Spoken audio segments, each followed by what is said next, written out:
शं वरुणः शन्नो भवत्पर्यमा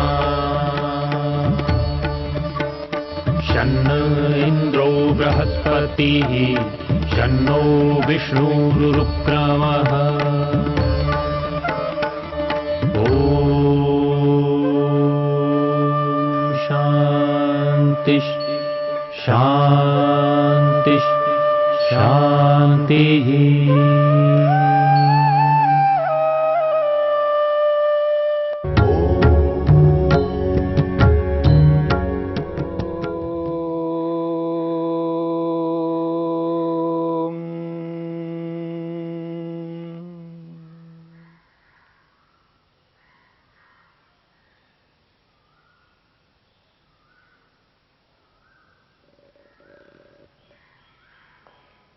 मन की वृत्तियों की चर्चा में प्रमाण वृत्ति की चर्चा हो रही है।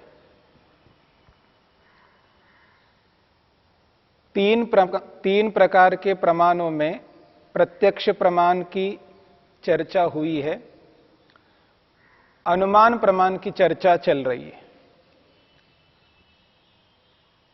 अनुमान प्रमाण 6 प्रकारों से होता है। पूर्ववत के 2 प्रकार, शेषवत के 2 प्रकार और सामान्यतो दृष्ट के 2 प्रकार। अनुमान प्रमाण व्यापक है, प्रत्यक्ष प्रमाण की अपेक्षा से बड़ा है। इसलिए महर्षि वात्स्यायन ने वार्तिक बनाया है, सद विषयम प्रत्यक्षम, सद विषयम प्रत्यक्षम, सद असद विषयम च अनुमानम। वो कहते हैं सद विषय, सद का मतलब होता है वर्तमान, वर्तमान विषयम प्रत्यक्षम, ऐसा आप कह सकते हैं। जो भी हम प्रत्यक्ष करते हैं वो वर्तमान में करते हैं, वर्तमान काल में ही प्रत्यक्ष होता है। बस इसका इतना ही विषय है, केवल वर्तमान को बताएगा। परंतु अनुमान प्रमाण वर्तमान को भी बताता है। इसलिए उसने कहा है सद असद विषयम, वर्तमान काल को तो बताता ही बताता है, उसके साथ में असद को, जो वर्तमान नहीं है। तो वर्तमान नहीं है यानी भूतकाल और भविष्यत काल, 3 काल होते हैं, सभी को पता है। तो अनुमान प्रमाण वर्तमान के साथ साथ भूतकाल को भी बताता है और भविष्यत काल को भी बताता है। प्रत्यक्ष का विषय केवल वर्तमान हो गया और अनुमान के 2 विषय हो गए प्रत्यक्ष के अतिरिक्त।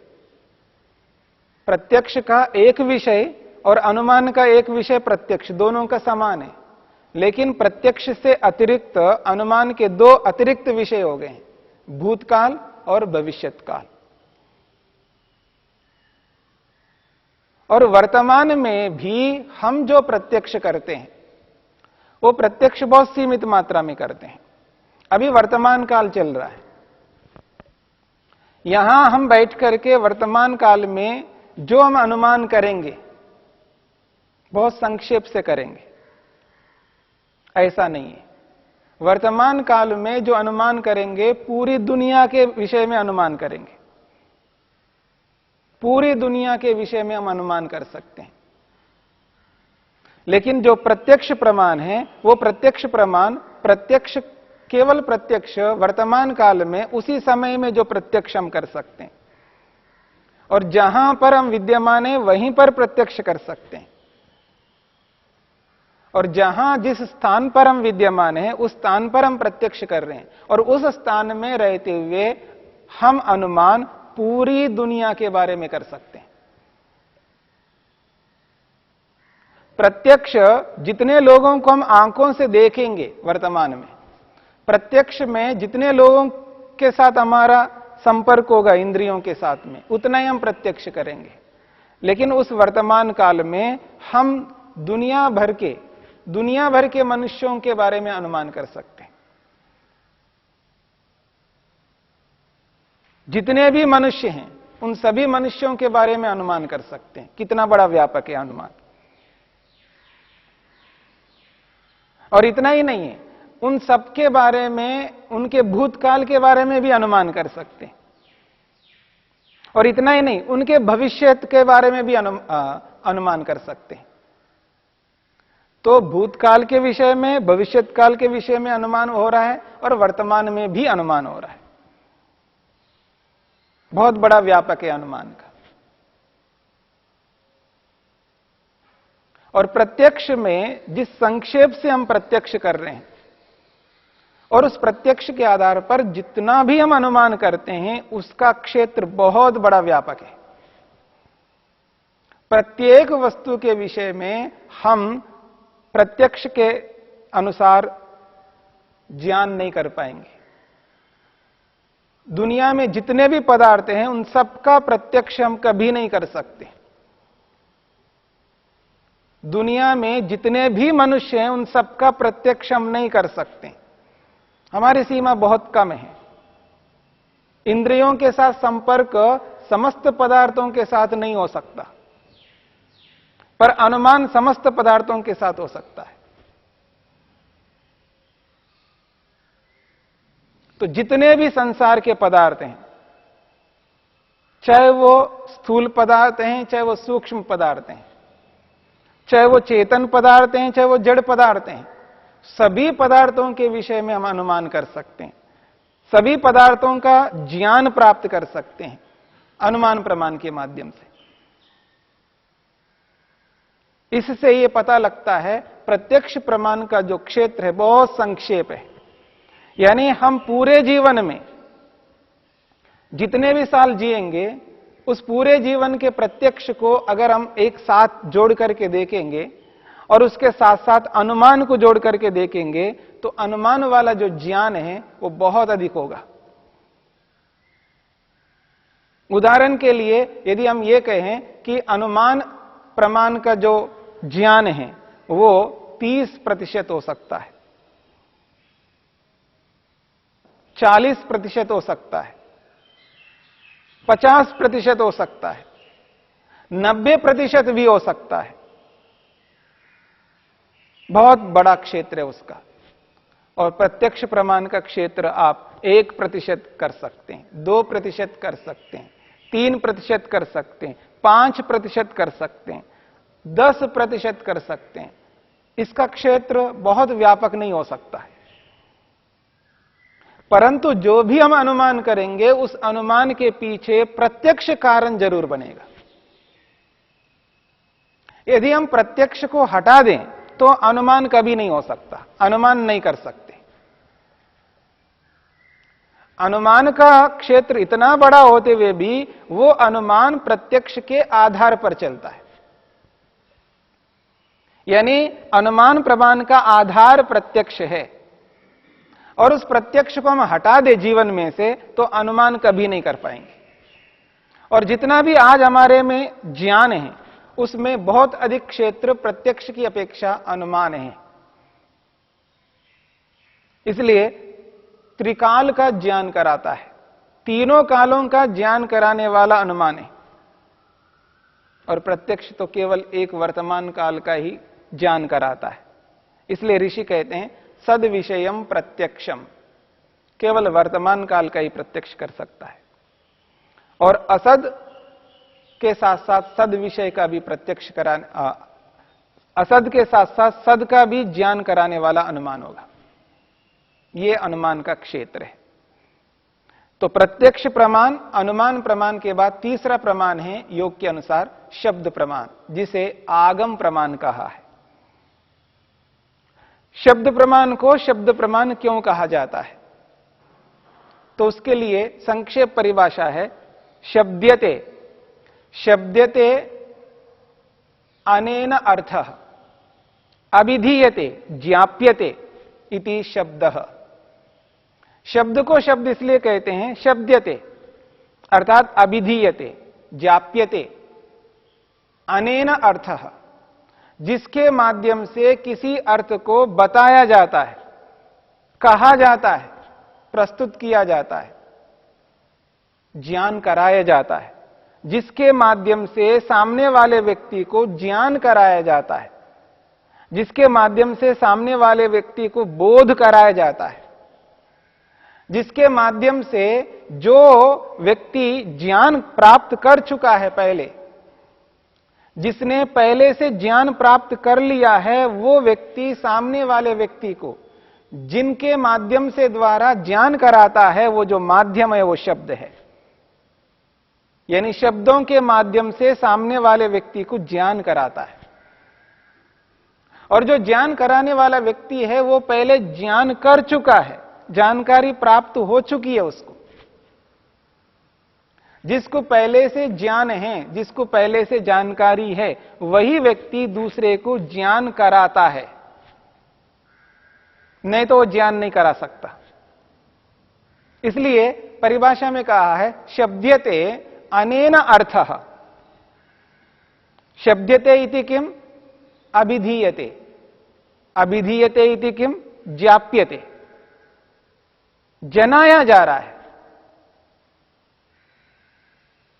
शब्दों के माध्यम से जनाया जा रहा है। यानी सामने वाले व्यक्ति को शब्द सुनाए जा रहे हैं, शब्द उसके सामने प्रस्तुत हो रहे हैं, और उन शब्दों को सुनकर के उसको उस अर्थ का बोध हो रहा है जिस अर्थ के बारे में वो बताने वाला बताना चाहता है।